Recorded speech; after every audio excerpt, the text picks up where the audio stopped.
क्योंकि इसके बाद कोई अवसर नहीं, कोई मन फिराने का मौका नहीं, कोई रहम नहीं, कोई दया नहीं।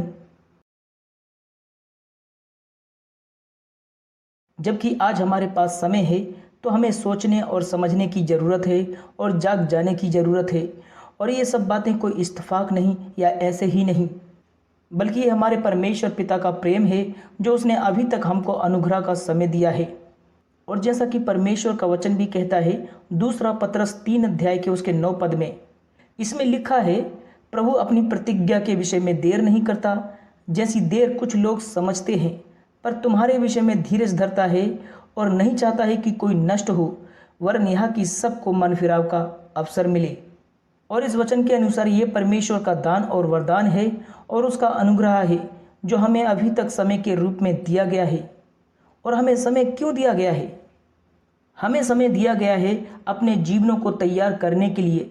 हमें समय दिया गया है दूसरों को सच्चाई बताने के लिए। हमें समय दिया गया है दूसरों को तैयारी में मदद करने के लिए। हमें समय दिया गया है खोए हुओं को वापस लाने के लिए।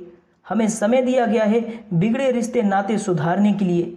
हमें समय दिया गया है अपनी कमियों को निकाल कर परिपक्व होने के लिए। हमें समय दिया गया है धर्मी और पवित्र होने के लिए। और इस प्रकार बहुत सारी बातें। और परमेश्वर अपने वचन के प्रति, अपनी बातों के प्रति, अपनी प्रतिज्ञाओं के प्रति देर नहीं करता जैसा कि आज की पीढ़ी के लोग समझते हैं, पर वो अपनी सारी बातों में धीरज धरता है और सब्र करता है। और परमेश्वर नहीं चाहता कि कोई भी नाश हो, वरन सबको मन फिराव का अवसर मिले, सबको अनंत जीवन पाने का मौका मिले। क्योंकि इसके बाद कोई अवसर नहीं, कोई मन फिराने का मौका नहीं, कोई रहम नहीं, कोई दया नहीं।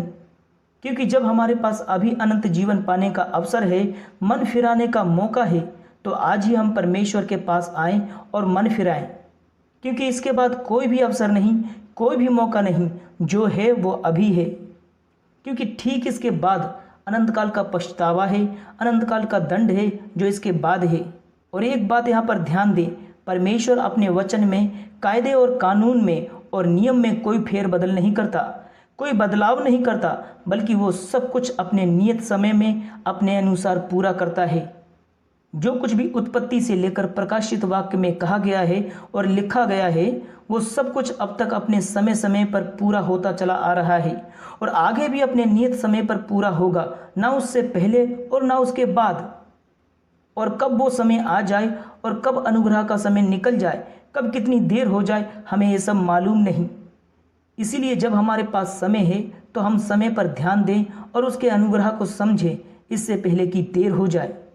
लेकिन आज इस वर्तमान पीढ़ी के लोग इस अंतिम अवसर के बहुमूल्य समय को नहीं पहचान रहे हैं, इसकी ओर जरा सा भी ध्यान नहीं दे रहे हैं, बल्कि वे और दिन ब दिन पाप और अभिलाषाओं में, संसार की चिंताओं और उसकी चमक धमक में खोते चले जा रहे हैं।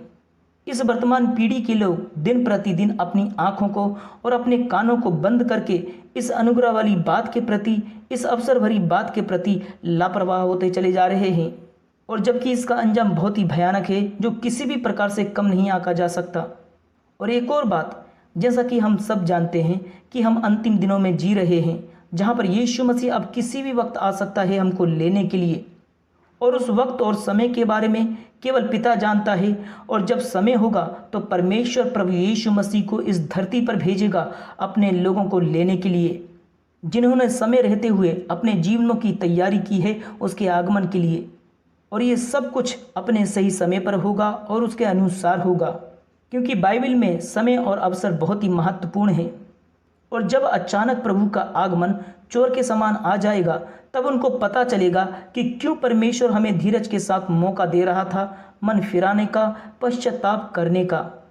लेकिन आज की पीढ़ी के लोग उसके धीरज का और उसके सब्र का मजाक उड़ा रहे हैं और उसके अनुग्रह को और अवसर को तुच्छ जान रहे हैं। वे इतने ठंडे पड़ गए हैं कि उन्हें लगता है कि परमेश्वर अब देख नहीं रहा है, और वे सब कुछ भूल गए हैं और इतने लापरवाह हो गए हैं कि क्या कहा जाए। जैसा परमेश्वर का वचन इसी दूसरा पतरस के 3 अध्याय के 3 पद से लेकर 4 पद में कहता है, पहले यह जान लो कि अंतिम दिनों में हंसी ठट्टा करने वाले आएंगे, जो अपनी ही अभिलाषाओं के अनुसार चलेंगे और कहेंगे उसके आने की प्रतिज्ञा कहाँ गई, क्योंकि जब से बाप दादे सो गए सब कुछ वैसा ही है जैसा सृष्टि के आरंभ में था। वे कहते हैं सब कुछ वैसा का ही वैसा है जैसा कि सृष्टि के आरंभ में था। सब कुछ ठीक है। एक पीढ़ी जाती है और दूसरी पीढ़ी आती है। एक समय काल जाता है और दूसरा समय काल आता है। कभी दुनिया में ये होता है तो कभी दुनिया में वो होता है। और ये सब बातें कोई मायने नहीं रखती, क्योंकि सब कुछ वैसा का ही वैसा है। वे बस इतना मानते हैं कि प्राकृतिक के कारण थोड़ा मनुष्य के प्राकृतिक संसाधनों पर और मानव जीवन पर असर पड़ा है। और एक और बात मैं यहाँ पर बता देना चाहता हूँ कि अब यदि मसीहों के बीच में यीशु के दूसरे आगमन का प्रचार किया जाए तो उनको अब एक साधारण बात लगती है, एक आम विषय लगता है, मानो कुछ है ही नहीं।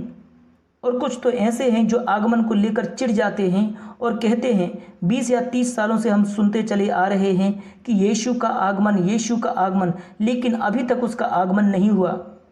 लेकिन वे इस बात को नहीं समझते कि परमेश्वर मनुष्य के समान सोचता समझता नहीं और ना ही उत्तेजना में आकर कोई जल्दबाजी में कदम उठाए। लेकिन परमेश्वर धीरज धरता है और हमें अवसर प्रदान करता है मन फिराने का, तैयार हो जाने का। और हमें ही नहीं बल्कि वो पूरी दुनिया के लोगों को अवसर प्रदान कर रहा है मन फिराने का। और ये तो परमेश्वर का प्रेम है जो हमें अवसर प्रदान करता है दया और समय के रूप में। और अगर यीशु के आगमन में देरी हो रही है तो इसका साफ सा मतलब है कि परमेश्वर हमें और भी ज़्यादा मौका और भी ज़्यादा अवसर प्रदान कर रहा है तैयारी करने के लिए, ताकि हम संपूर्ण रीति से अपने जीवनों को तैयार कर सकें उसके आगमन के लिए।